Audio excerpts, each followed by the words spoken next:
নমস্কার বন্ধুরা, আশা করি আপনারা সবাই ভালো আছেন। আপনারা আমার ভিডিও থাম্বনেল আর টাইটেল দেখে নিশ্চয়ই বুঝে গেছেন আজকের ভিডিওটা আমি কি নিয়ে করতে চলেছি। আমি এখন যে টবটা হাতে তুলে নিচ্ছি এর মধ্যে দেখুন আপনারা ৩টে ক্যাকটাস রয়েছে, খুব ঘেঁষাঘেঁষি করে রয়েছে। আমি লাস্ট অক্টোবর মাসে এই ৩টে ক্যাকটাসকে রিপোর্টিং করেছিলাম। অবভিয়াসলি এরা এরকম ভাবে ছিল না, আমি অনেকটাই ছাড়া ছাড়া ভাবে বসিয়েছিলাম। মাত্র ২ মাসে এই ৩টে ক্যাকটাস এত ফুলে ফেঁপে উঠেছে বর্ষার জল পেয়ে যে আমি এটাকে রিপোর্টিং করতে বাধ্য হচ্ছি। দেখুন কিরকম বেঁকে বেঁকে গেছে, এটা আর একসাথে থাকতে পারছে না। আমার অন্যান্য ক্যাকটাস গুলো আমি সিঙ্গেল সিঙ্গেল করে রেখেছিলাম, কিন্তু এই ৩টে ক্যাকটাস, আবার ওদিকে ২টো ক্যাকটাস আছে দেখুন, ওইগুলো আমি বড় টব বলে ৩টে ২টো একসঙ্গে করে রেখেছিলাম। বর্ষার জল পেয়ে যতখানি গ্রোথ হওয়ার কথা ছিল ততখানি কিন্তু গ্রোথ হয়নি, একটু ছোটই আছে। এবারে এই ২টো ক্যাকটাস দেখুন, এটা একেবারে গায়ে গায়ে বসে গেছে, মানে এত ফুলে গেছে বড় ক্যাকটাসটা ছোট ক্যাকটাসটাকে ধাক্কা দিচ্ছে মনে হচ্ছে।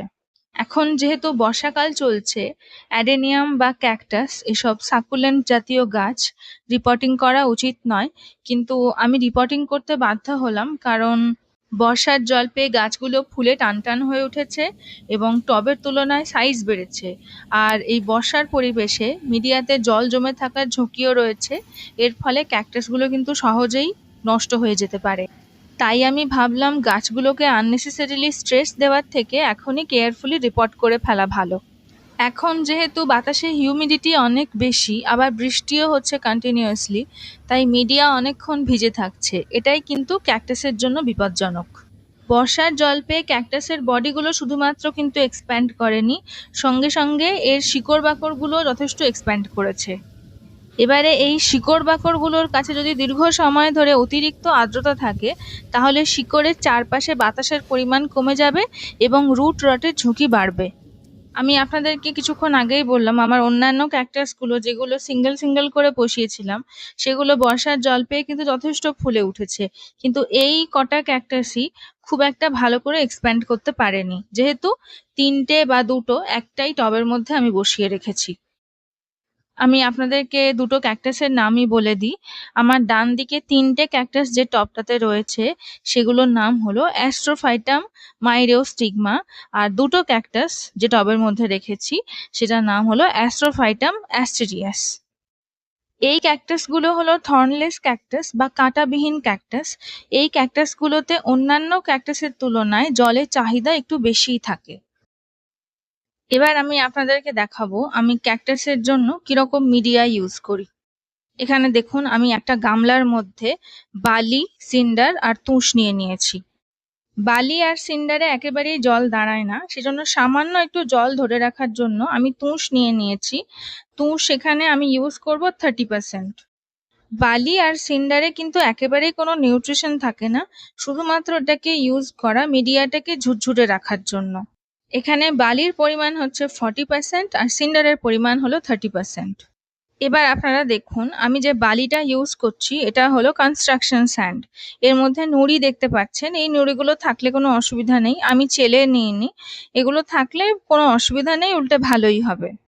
মোট কথা হলো এমন একটা মিডিয়া ইউজ করতে হবে যেখানে জল একেবারেই জমবে না, আবার একেবারেই যদি জল দাঁড়াতে না পারে সেটাও ঠিক হবে না।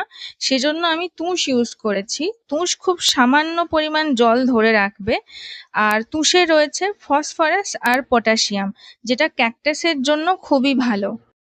এবার আমি সবকটা আইটেম একসঙ্গে ভালো করে মিক্স করে নেব। আমার কাছে যতগুলো অ্যাডেনিয়াম আছে বা এরকম ক্যাকটাস আছে আমি কিন্তু কোনোটাতেই মাটি দিই না, সবটাতেই আমি কিন্তু সয়েললেস মিডিয়া ইউজ করি। এবার আমি অ্যাস্ট্রোফাইটাম অ্যাস্টেরিয়াস দুটো নিয়ে নিচ্ছি রিপোর্টিং করব বলে।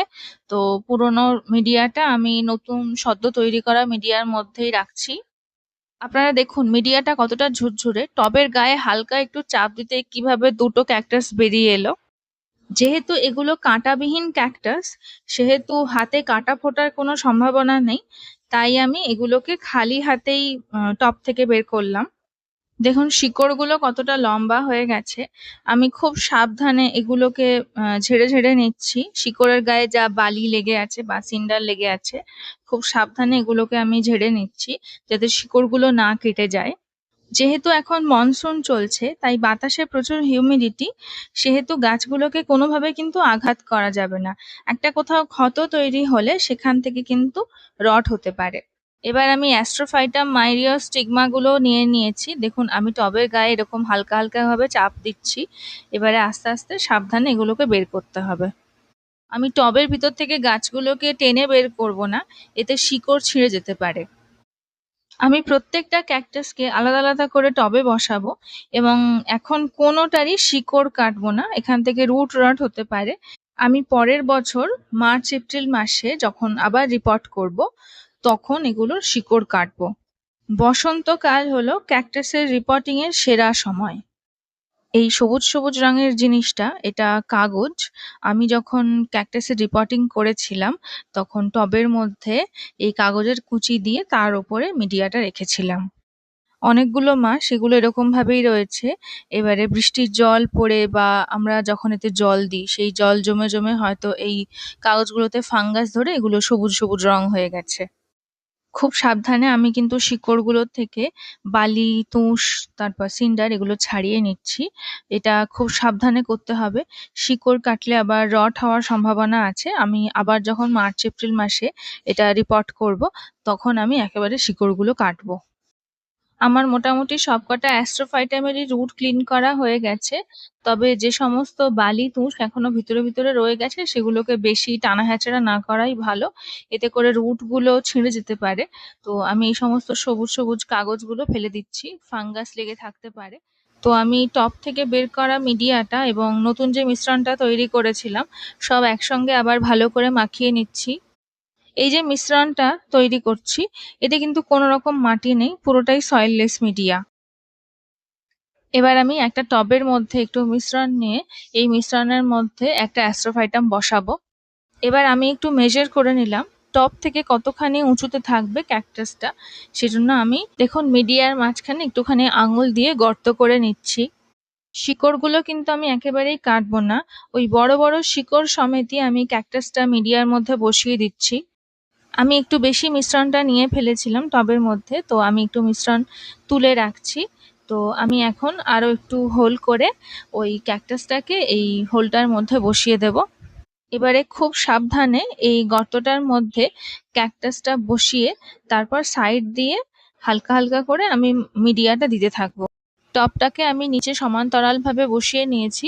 তো এবারে সাইড দিয়ে একটু একটু করে আমি মিডিয়াটা দিচ্ছি এবং ভালো করে আঙুল দিয়ে চেপে চেপে নিচ্ছি যাতে ভিতরে কোনো এয়ার পকেট না তৈরি হয়।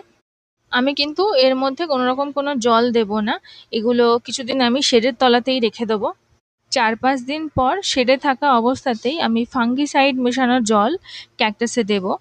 আমি ক্যাকটাসের চারপাশে ২ আঙুল মতন স্পেস রেখে দিয়েছি যাতে এটা ভালোভাবে এক্সপ্যান্ড করতে পারে। এবার আপনারা ভালো করে দেখুন, আমি এই ক্যাকটাসটার প্রায় 90%ই এই মিডিয়াটার উপরে রেখেছি। এবার আমি আরো একটা টবের মধ্যে একটু মিডিয়া নিয়ে নিয়েছি। আগেরটা আপনাদেরকে অ্যাস্টেরিয়াস রিপোর্ট করে দেখালাম, এবারে আপনাদেরকে আমি একটা মাইরিওস্টিগমা রিপোর্ট করে দেখাবো।